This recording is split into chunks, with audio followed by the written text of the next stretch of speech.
Salut à tous et bienvenue sur Dexplo. Si tu regardes cette vidéo, c'est sûrement parce que tu as vu celle juste ici, qui retrace notre traversée de l'Islande. Et si ce n'est pas encore le cas, dépêche-toi d'aller la voir. Elle est vraiment géniale et je suis sûre que tu vas adorer. Pour rappel, le but de l'expédition était de traverser l'île à pied et en totale autonomie.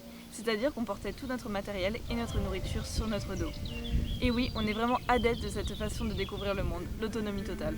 Et depuis maintenant plus d'un an, on dessèche nous-mêmes notre nourriture pour pouvoir la transporter en expédition. L'avantage, bien sûr, c'est que c'est bien plus léger que de la nourriture classique et qu'il suffit de remettre votre plat déshydraté dans de l'eau bouillante pour avoir de la nourriture plus ou moins normale. Un autre avantage aussi par rapport aux plats lyophilisés du commerce, c'est que ça revient beaucoup moins cher. Mais aussi, et c'est peut-être ça le plus important, on sait exactement ce que l'on met dans nos recettes. Elles sont donc beaucoup plus caloriques et protéinées que des lyophilisés du commerce pour le même poids.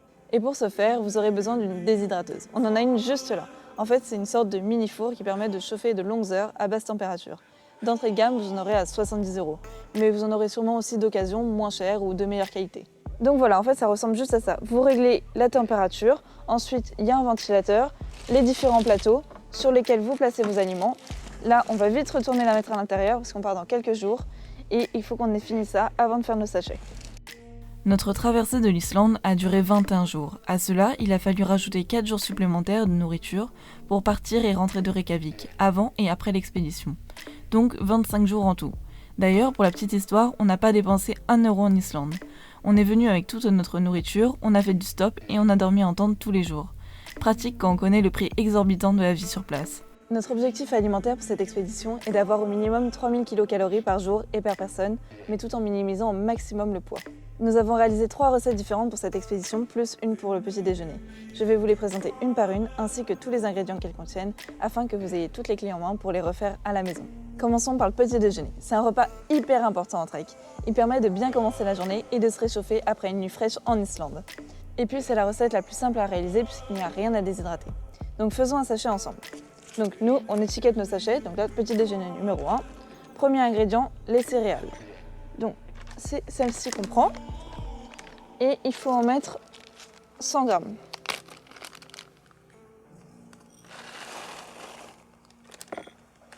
Ensuite, vous prenez 100 grammes de flocons d'avoine.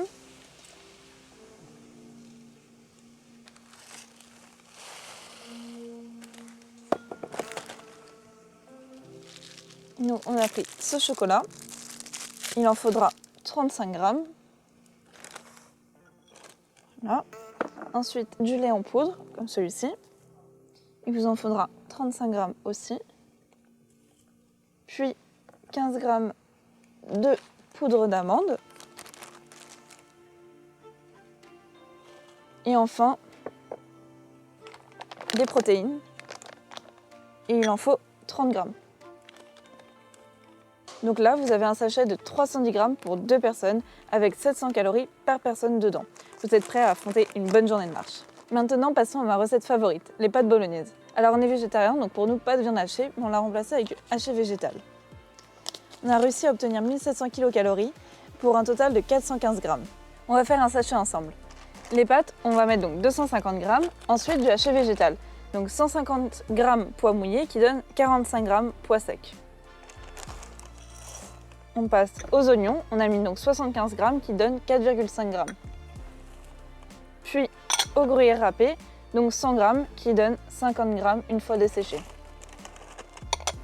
Ensuite on a donc les poivrons, 50 grammes qui donnent 5 grammes seulement. Les œufs, donc 2 œufs, ça donne 20 grammes d'œufs en poudre. Les protéines de soja, on en met 40 grammes. Et pour la sauce tomate, on a donc 200 grammes qui donnent 40 grammes de cuir de tomate.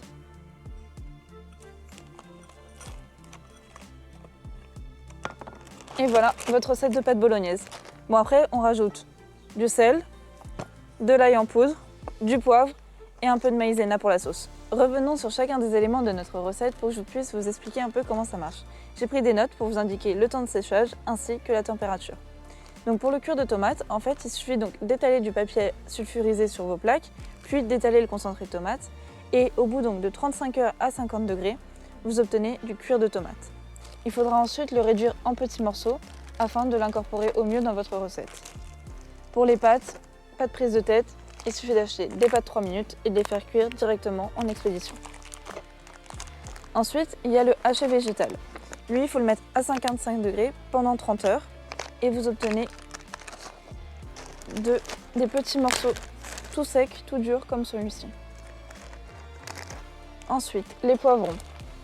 Les poivrons, c'est un peu plus délicat, ça perd énormément d'eau et ça prend du temps. Donc il faut les mettre à 40 degrés pendant 40 heures. Et à la fin, vous obtenez des tout petits morceaux de poivrons, tout desséchés. Ensuite, on a les oignons. Eux, il faut les placer donc 40 heures à 60 degrés. Et vous obtenez littéralement des feuilles d'oignons toutes légères.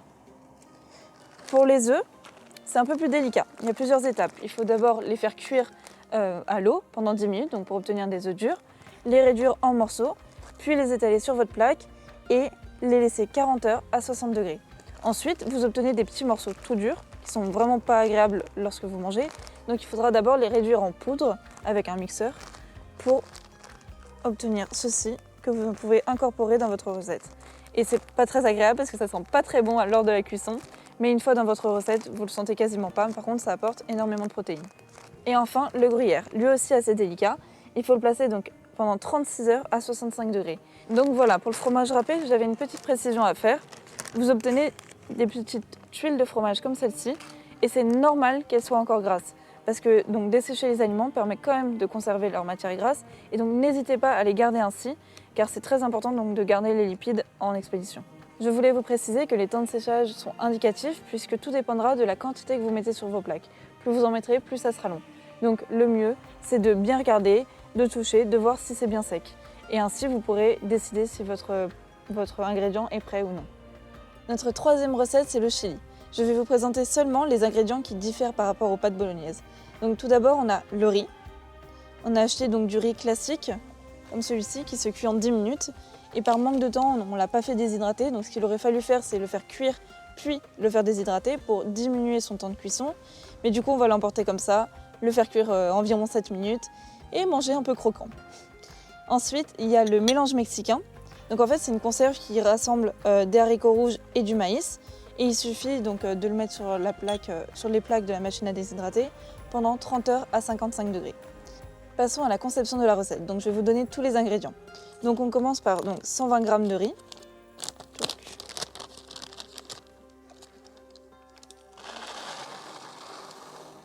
Voilà. Ensuite, 300 g de mélange mexicain qui, une fois sec, donne 60 g. Ensuite, 75 g d'oignons qui en donnent 4,5. Les poivrons, 50 g de poivrons qui donnent seulement 5 g une fois desséchés.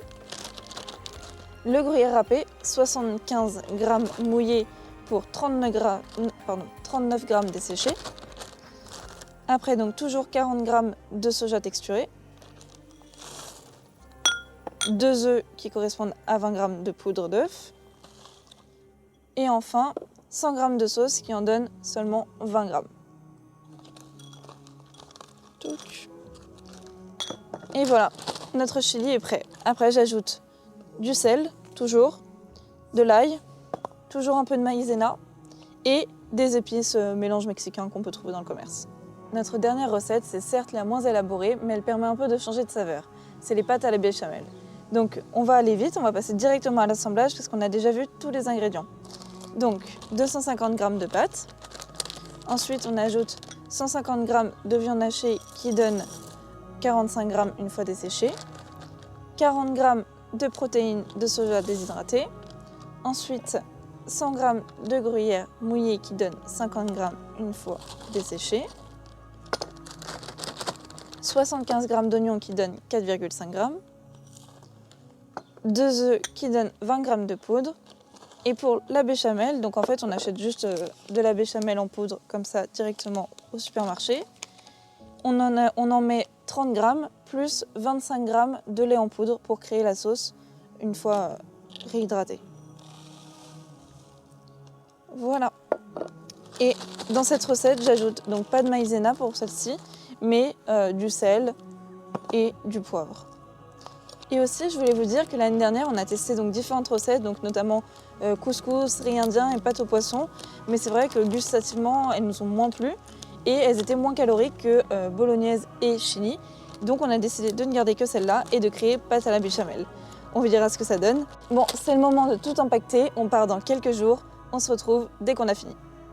Tiens, pendant qu'on en s'achète tout, je vais vous donner quelques chiffres assez impressionnants. Pour préparer notre traversée de l'Islande, nous avons desséché 216 œufs, 11 kg de hachis végétal et de mélange mexicain, 8 kg d'oignons, 4 kg de poivrons, 11 kg de gruyère râpée. En Islande, on aura mangé 18 kg de pâtes, 5 kg de riz, 2 kg de chocolat, 6 kg de flocons d'avoine, 85 barres protéinées, etc., etc. Au départ de l'expédition, nous avions 50 sachets de petit déjeuner et 100 sachets de plats salés, soit 60 kg de nourriture. Donc, en plus de tout notre matos, chacun de nous portait 15 kg de nourriture. Les garçons avaient des sacs d'environ 30 kg, et moi 24 kg, soit 42% de nos poids respectifs. Bon bah voilà, on se retrouve 2 jours après, tout est fini. Là on a tous les petits déjeuners, toutes les pâtes à la béchamel, le chili et les bolos, puis tous les snacks à côté de moi. On est prêt à partir pour 25 jours à 4.